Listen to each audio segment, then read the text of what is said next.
방출 TV. 일본어 활용일을 담당하는 사공환입니다.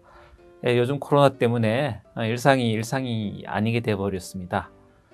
저도 한시 빨리 좀 종식이 돼가지고 빨리 일상으로 좀 돌아갔으면 싶은 생각이 드는데 여러분들도 마찬가지 마음이시겠죠. 근데 이제 이 일본어라고 하는 게 특히 이 과목 일본어 활용이잖아요. 활용이라고 하는 것은 일본어로 글을 읽는 능력을 키우기보다는 일본어로 회화하는 능력을 키우는 데 중점을 두고 있습니다. 이 말과 글이 이 하나가 되어서 언어가 되는데 이 외국어의 경우 특히 더 그렇습니다만 이 글보단 이 말이 굉장히 중요하다라는 말씀 드립니다. 이 글을 충분히 읽지 못하더라도 실제 외국을 일본을 가가지고 말로 내가 불편한 것들을 해소하는 경우가 많잖아요. 자, 그런 점에서 이 일본어 활용 이 교과목의 성격을 먼저 이해를 해주셨으면 좋겠다라는 말씀 드리고요. 이번 학기 과제 일본어 활용일의 과제가 출향을 나타내는 소다, 라시, 요다의 의미 및 문법적 기능에 대해서 서술을 하고 또 이 출향의 의미로서 이 세 가지 조동사가 사용되는데 스카이와케 어떤 경우에는 소다를 쓰고 또 어떤 경우에는 라시를 쓰고 어떤 경우에는 요다를 주로 쓰는지 이런 것도 비교해 가면서 그 차이점이죠. 차이점을 설명하면서 서술해 가면 이 과제에 맞는 이 레포트 보고서가 되지 않는가 싶습니다. 자, 이 과제를 오늘 참 이 설명을 간단하게 순서를 말씀드리면은 이제 이 과제에 대한 중요성 먼저 설명을 드리겠고요. 그리고 구체적으로 여러분들이 이제 어떻게 이 일본 활용일의 과제는 어떻게 작성하면 좋은지 좀 구체적으로 알려주세요라고 하는 것에 대한 질문에 대한 이 답변을 드린다는 식으로 진행을 하겠습니다. 먼저 이 과제는 일본어 활용일에서 가장 중요한 부분이다라고 말씀드릴 수 있습니다. 이 기초 1대 일본어 기초 1대 중요한 게 있고 기초 2대 중요한 게 있는데 예를 들어서 동사가 되겠죠. 동사의 5단 활용을 이제 기초 2대 하고 그리고 2학년 들어와서 일본어 활용일은 이제 드디어 출향이라든지 이런 그 조동사의 기능을 배우는데요. 특히 이 1학기 때는 소다, 라시, 요다 그리고 요다의 회화체 형태인 미타이다가 어떤 의미로서 또 이 문법적 기능은 뭔지를 정확히 알아주는 것이 중요합니다. 굉장히 많이 사용됩니다.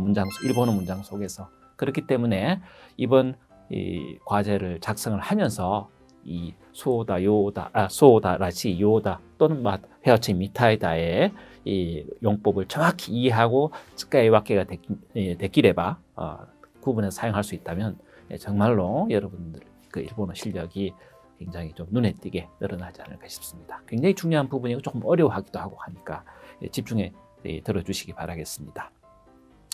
자, 이 과제를 작성한다라고 할 때 과제명이 지금 이렇게 있습니다만 이런 과제가 주어졌어요. 그럼 가장 먼저 생각해야 될 게 뭔지 아세요? 이 과제를 어떤 흐름, 나가래로 작성을 할까? 거기에는 이제 일단 목차가 또 중요하죠. 목차. 자, 이 소다라시 요다를 쭉 소다라시 요다 이렇게 해놓고 내가 아는 바를 쭉 써내려갑니까? 서술형으로? 그러면 평가자의 입장에서도 보기가 참 불편합니다. 시인성이라고 하죠. 보기 좋은 과제, 눈에 확 들어오는 과제가 아무래도 더 평가를 좋게 받기 마련입니다. 그래서 여러분들이 이 과제가 주어졌다. 그러면 일단은 목차를 어떻게 세울 것인지. 자, 목차를 세우려면 또 구성을 어떻게 할 것인지를 생각을 해야 되잖아요. 그 관점에서 작성 예시를 들어가면서 말씀드리겠습니다. 자, 저 같으면 이렇게 작성할 것 같아요. 일단은 소다, 요다, 라시에 대해서 일단 각각의 의미 및 문법적 기능, 용법이죠. 용법에 대해서 살펴보도록 할 것 같고요. 자, 그러면 일단은 소다의 경우에는 이제 목차를 일단 로마자 대문자를 일단 1 해가 소다를 붙여가지고 먼저 의미 및 문법적 기능에 대해서 이렇게 설명을 할 것 같습니다. 그리고 두 번째는 본문에서 어떻게 사용되는지를 먼저 본문의 예문을 적어 볼 것 같아요. 그리고 밑에 내가 한번 해석을 해봅니다. 그러면 여기서는 이제 타오레 소데시다라고 하는 부분이 소다에 사용되는 이 예문의 일부가 되는데 이거를 해석을 써보면서 우리말로 이런 느낌이고, 그러고 해석하다 보면 우리말에 추측에 해당되는구나라고 하는 것을 알 수가 있겠죠. 자, 그리고 또 이어서 중요한 것은 이것을 우리가 그럼 내가 이 타월의 소대시다 말고 내가 말하고 싶은 그 행위를 나타내는 의미를 동사로 바꿀 때 여러 개가 있을 거 아니에요. 그럼 이걸 어떻게 소다를 조동사니까 동사에 붙어서 조동사 아닙니까? 조동사를 이게 어떻게 붙일 것인가 라고 하는 것이 이 두 번째 문제가 됩니다. 그래서 접속에 대해서 이제 먼저 본문 예를 내고 이제 접속에 대해서 살펴볼 것 같아요. 그리고 이제 이 소다의 경우에는 명사에는 붙지 않는다. 뭐 이런 창구 표시 또는 이런 뭐 느낌표 이런 게 굉장히 중요하잖아요. 이렇게 해서 또 한번 밑줄도 그어주기도 하고 해서 중요한 부분은 따로 표시를 한 것이 중요합니다. 그리고 이제 예문을 제시하는 방법이 되겠죠. 자, 소다가 동사에 접속될 때 또 이라고 하는 요사 소다의 경우에는 이라고 하는 형용사가 활용을 하는 경우에는 요이라고 하는 고체의 형태에서 활용이 됩니다. 그렇기 때문에 요이가 요 소다부터 요소다가 되어야 되는데 예외적으로 이가 탈리게 한박되니까 좀 뭔가 불편하죠. 일본은 기본적으로 이박이 완부터 한 그 리듬을 형성하니까 요사소다, 요사소가 적절하다라고 뭐 저의 해석입니다만 이렇게 나타내서 요사소다가 된다. 아무튼 이렇게 예문을 제시하는 것이 중요하겠죠. 자, 그리고 이제 또 제시할 수 있는 것은 이 소다가 출향의 기능만 있느냐.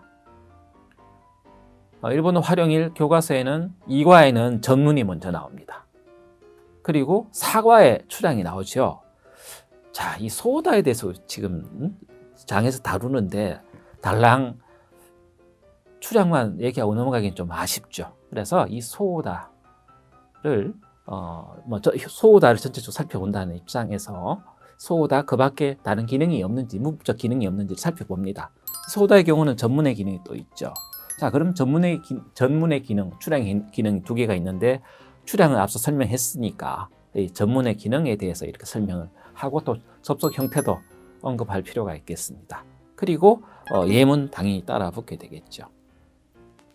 자, 이렇게 해서 소다가 전문의 기능도 있구나라고 하는 것을 이제 제시를 하고 마지막으로 사용상에 주의할 점, 특기할 사항을 언급해 주는 것이 좋습니다.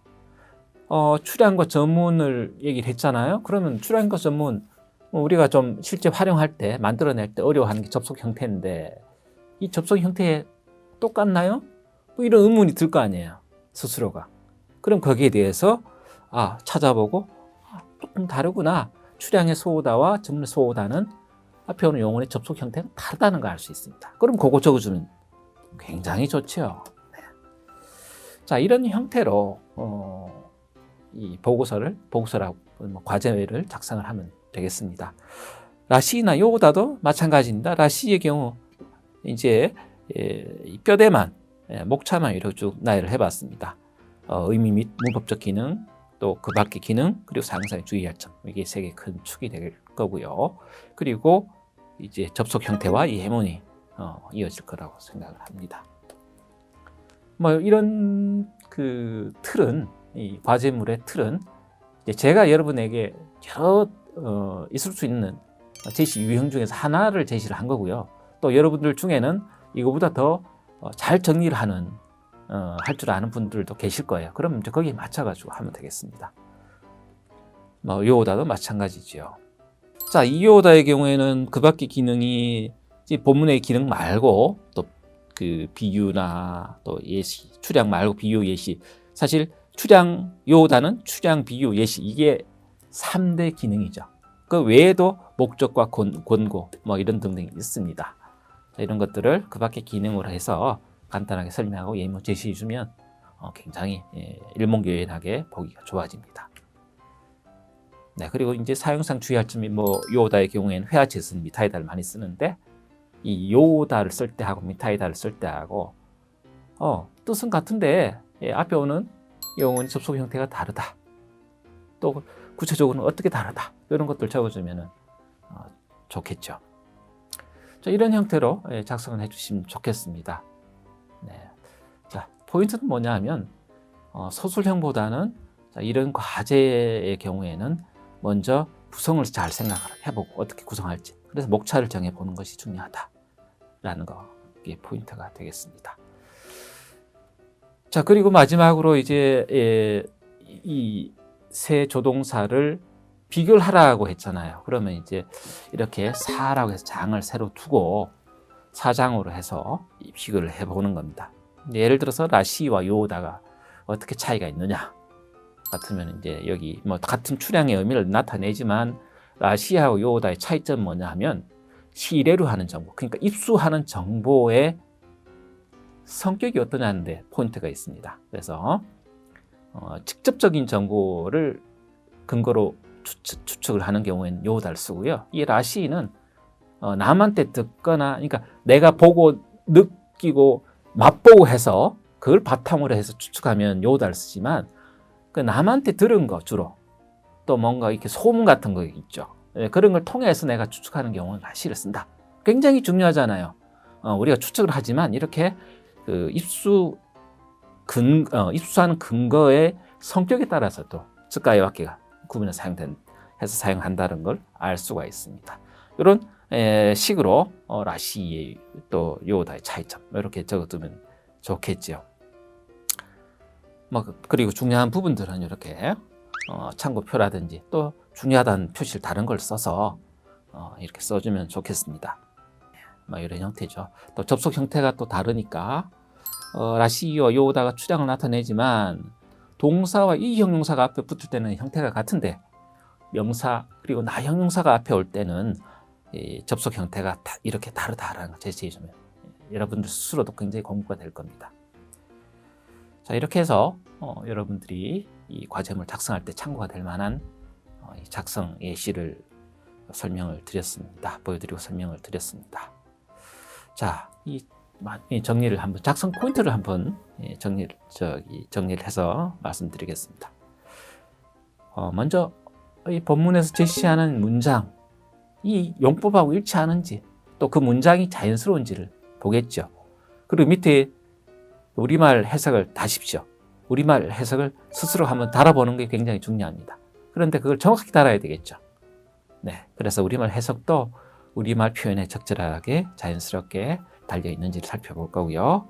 또 각각의 용법만 정리하라고 한 게 아니고 세 개를 비교하라고 했으니까 얼마만큼 잘 예를 들어서 요다와 라시를 얼마만큼 잘 비교를 하는지, 또 소다와 또 다른 것을 얼마만큼 잘 비교하는지, 소다의 특징이 조금 다른 점이 뭐가 있는지를 각자가 좀 공부를 해가지고요 찾아내서 적어주면 그게 그만큼 완성도에 따라 가지고 평가를 올리게 되는 요인이 되겠죠. 자, 세 번째는 출향의 의미 이외에도 용법이 있으니까 그런 것도 같이 좀 정리해 주면 좋다는 얘기를 하고요. 또 마지막에 여러분들이 이제 이거를 지금은 이제 온라인상으로 많이 찾을 테니까 구글이라든지 또 일본 사이트를 들어가 가지고 일본의 어떤 문법이나 문형을 제시하는 그런 사이트를 찾아가지고 그걸 또 참고를 했다면 그 근거를 마지막에 참고 문헌의 형태로 제시를 해주면 좋을 것 같습니다. 여러분들 생각이나 저 생각이나 크게 다르지 않습니다. 여러분들이 보기에 내가 참 잘 정리했다 싶으면 평가자로서 또 제가 여러분들 이렇게 그 과제물을 보고 또 높이 평가할 가능성이 굉장히 높다는 거죠. 네. 자, 너무 어렵게 생각하지 마시고 이렇게 구체적인 틀까지 한 얘기는 합니다만 제시를 했으니까 중요한 일본어 표현이기 때문에 즐겁게 한번 적극적으로 도전해 보시기 바라겠습니다. 수고하셨습니다.